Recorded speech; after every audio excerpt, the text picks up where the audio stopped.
যজ্ঞা নামে একটা কুমির জঙ্গলের মাঝখানে একটা জলাশয়ে থাকত। যজ্ঞা খুবই চালাক ছিল। ওই জলাশয়ের ধারে যেসব প্রাণীরা আসত তাদের শক্ত চোয়াল দিয়ে চেপে ধরত। একদিন ওই জলাশয়ের জল খেতে একটা হরিণ এলো, আর জলাশয়টি শান্ত দেখে, এই জলাশয়টা এত শান্ত কেন? না কোনো মাছ, না কোনো ব্যাঙ, কোথাও এই জলাশয়ে কোনো বিপদ নেই তো? হরিণ খুবই চালাক ছিল। ও নিজের বুদ্ধি দিয়ে বিচার করলো আর বলল, মনে হচ্ছে জলাশয়ের জলটা খুব গরম। প্রথমে আমি এতে আমার পা দিয়ে দেখি। যজ্ঞা এই সময়টার জন্যই অপেক্ষা করেছিল। হরিণ নিজের পায়ের বদলে জলের মধ্যে একটা লাঠি ফেলে দিল, আর যজ্ঞা সেটাকে কামড়ে ধরল। বোকা কুমির, পা আর কাঠের টুকরোর মধ্যে পার্থক্যটাও জানিস না? পরের বার তোমাকে ঠিক ধরে ফেলবো। দেখা যাক কতদিন তুমি আমার থেকে পালিয়ে বাঁচো। তুমি ওই স্বপ্নই দেখো, তুমি কোনোদিন আমার নাগালি পাবে না। পরের দিন হরিণ এখানে আসার আগেই আমি একটা পাথরের মতন শান্ত হয়ে থাকি, আর যখনই ও জল খেতে নামবে তখন আমি ওকে কামড়ে ধরবো। কিছুক্ষণ পরে হরিণ এলো। কই রে কুমির, কোথায় লুকিয়ে বসে আছিস? ভয় পেয়ে গেছিস নাকি? কুমির আমাকে ভয় পেয়ে গেছে। কিন্তু এই কুমিরটা কোনো উত্তর দিচ্ছে না কেন? আর আজ এই জলাশয়ে পাথরটা কোথা থেকে এলো? ও আবার ভাবতে শুরু করলো।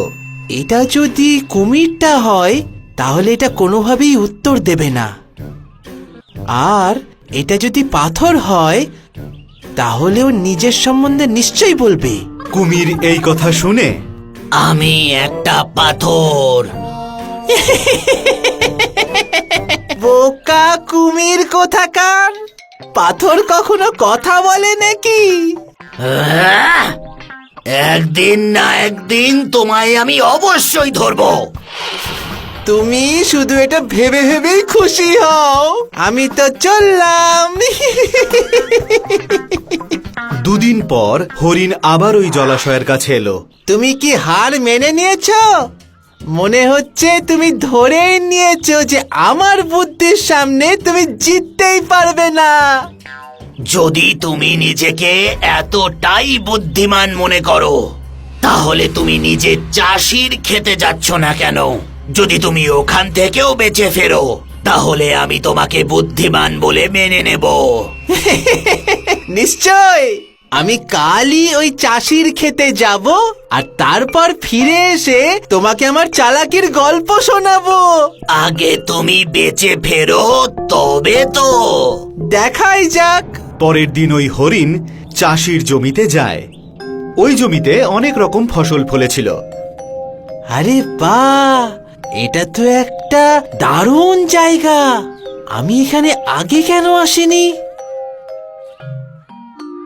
হরিণ সবজি খাওয়া শুরু করলো, আর তখনই একটা জালে আটকে গেল। আরে এটা কি? হরিণ ওখান থেকে বেরোনোর অনেক চেষ্টা করলো, কিন্তু কোনো লাভ হলো না। ও চিন্তায় পড়ে গেল, আর তখনই হরিণ চাষিকে ছুটে আসতে দেখলো। ওর মাথায় একটা বুদ্ধি খেলে গেল। ও মাটির উপরে শুয়ে মরে যাওয়ার নাটক করতে লাগলো। আরে, এটা তো একটা হরিণ মনে হচ্ছে, কিন্তু মনে হচ্ছে এটা মরে গেছে। চাষি হরিণটাকে লাঠি দিয়ে খোঁচাতে থাকলো, কিন্তু হরিণ একটুও নড়াচড়া করলো না। এ তো দেখছি মরেই গেছে, একে জঙ্গলে ফেলে আসি। চাষি হরিণটাকে জাল থেকে মুক্ত করলো, আর তারপরে ওকে কাঁধের উপর তুলে জঙ্গলের পথে রওনা দিল। আর চাষি যখনই হরিণটাকে নিচে নামালো, হরিণটা লাফিয়ে কিছু দূরে গিয়ে নিজের মনে হাসতে লাগলো।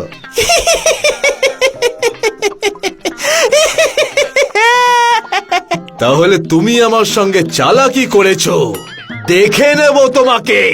এবার হরিণ নিজের বুদ্ধির জন্য গর্ববোধ করছিল। ও আবার ওই চাষির জমিতে যায়। ওখানে ও একটা পুতুল দেখতে পেল। চাষিটা কি মনে করছে যে আমি এই পুতুলটা দেখে ভয় পেয়ে যাব? হরিণটা পুতুলটাকে লাথি মারল, আর ওর পা আঠার জন্য আটকে গেল। আরে, আমার পা তো আটকে গেল। ছাড় ছাড় ছাড়। ও অন্য পা দিয়ে ওটাকে ছাড়ানোর চেষ্টা করলো, কিন্তু ওই পাটাও পুতুলে আটকে গেল। কিছুক্ষণ পরে চাষিও এসে পড়ল। এবার কোথায় পালাবে তুমি? শেষ পর্যন্ত আমার ফাঁদে ধরাই পড়লে। চাষি ওই হরিণটাকে পুতুলের আঠা থেকে মুক্ত করে নিজের কাঁধে করে নিয়ে এসে একটা খাঁচায় বন্দি করে রাখলো। আমার চালাকি দেখছি আমারই বিপদ ডেকে আনলো। হরিণের মন খারাপ হয়ে গেল। কিছুক্ষণ পর ওখানে চাষির কুকুরটা এলো। আমাকে ধরে রাখেনি, আমি তো এখানে অতিথি। হ্যাঁ, কাল চাষির ঘরে একটা উৎসব আছে আর আমি সেখানে অতিথি। আমার তো আদর আপ্যায়ন করা হবে।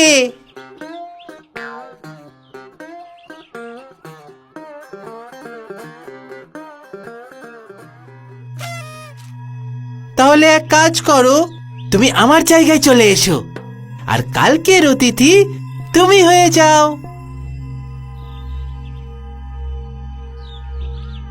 একেবারেই না। কুকুর তখন খাঁচার দরজাটা খুলে নিজে ওই খাঁচার ভিতরে ঢুকে পড়ল। হরিণ সেখান থেকে কিছুটা দূরে গিয়ে ঝোপের আড়াল থেকে দেখতে লাগলো। কিছুক্ষণ পর চাষি যখন এলো তখনও কুকুরের উপরে চেঁচাতে লাগলো। অপদার্থ কুকুর!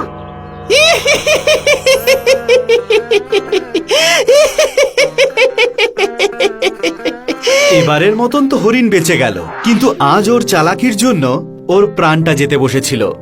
এর জন্যই কথায় বলে, নিজের চালাক হওয়ার জন্য কখনো বেশি গর্ব করতে নেই।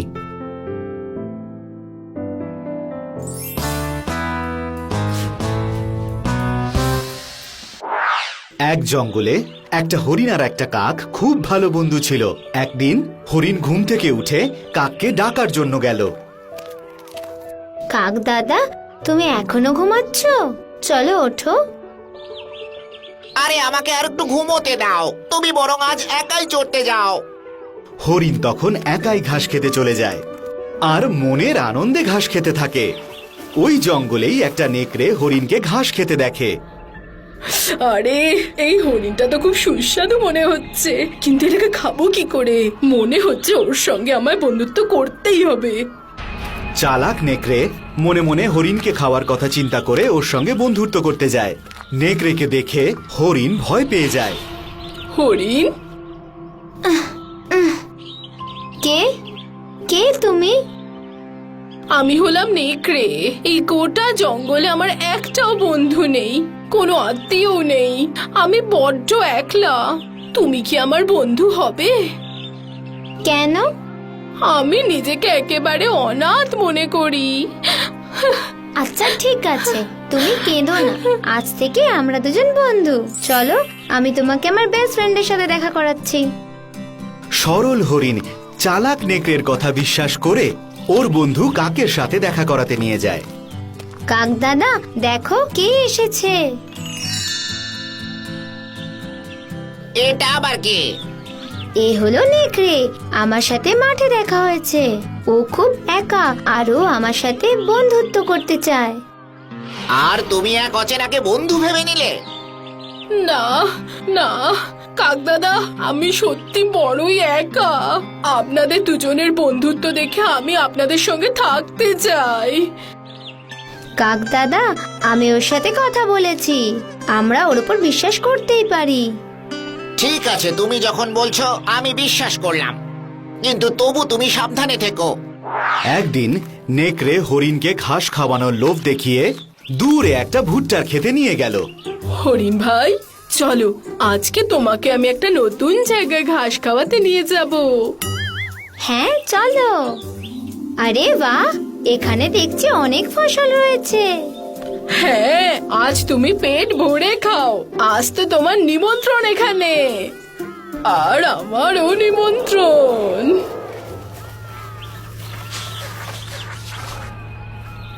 আরে এই ফসল কে খেলো? এটা নিশ্চয়ই কোনো চালাক জন্তুর কাজ হবে। আজ তো আমি ওকে ধরেই ছাড়বো।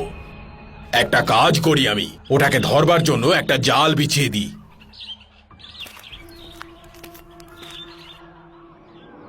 আজ তো আমি এখানে পেট ভরে ঘাস খাবো। আরে এ কি, আমি তো আটকে গেলাম। বাঁচাও, বাঁচাও, বাঁচাও আমাকে। নেকড়ে তখন ওখান থেকে দৌড়ে পালিয়ে যায়, কিন্তু কাক ওর আওয়াজ শুনে ওখানে চলে আসে। হরিণ, কি হয়েছে? নেকড়ের কথায় আমি এখানে ঘাস খেতে চলে এসেছিলাম, কিন্তু যখন ফেঁসে গেলাম তখন ও আমাকে ছেড়ে চলে গেল। তোমার কথা আমি পরে শুনবো, আগে তোমাকে জাল থেকে ছাড়াই। এই জালটা ভীষণ মোটা, আমার চঞ্চু দিয়ে কাটতে পারবো না। এই জমির মালিকের আসার জন্য তোমাকে অপেক্ষা করতে হবে। ও এসে যেই তোমাকে জাল থেকে ছাড়াবে, তুমি দৌড়ে পালিয়ে যেও, বুঝেছো? হ্যাঁ। আরে, জমির মালিক এদিকে আসছে, প্রস্তুত থাকো। কিছুক্ষণ পরেই জমির মালিক ওখানে পৌঁছে যায়। ও, তাহলে তুমিই সেই যে আমার ক্ষেতের ফসলগুলো নষ্ট করে যেত। এবার তোমাকে কে বাঁচাবে? আগে এই জালের থেকে তোমাকে বাইরে বের করি, তারপর তোমার মজা দেখাচ্ছি।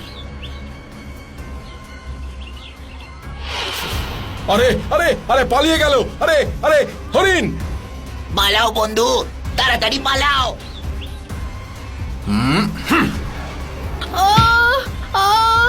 মেরে ফেললো আমায়! ওরে বাবা রে! এইভাবে কাক তার বন্ধুর প্রাণ বাঁচিয়েছিল, আর এটাও শিখিয়েছে যে অপরিচিত কাউকে চোখ বন্ধ করে ভরসা করা উচিত নয়। হাই, আমি শাইনি। যদি তোমরা আমাকে এভাবেই দেখতে চাও তাহলে এই ভিডিওটাকে অবশ্যই শেয়ার করো, আর হ্যাঁ, এই চ্যানেলটাকে সাবস্ক্রাইব করতে ভুলো না কিন্তু।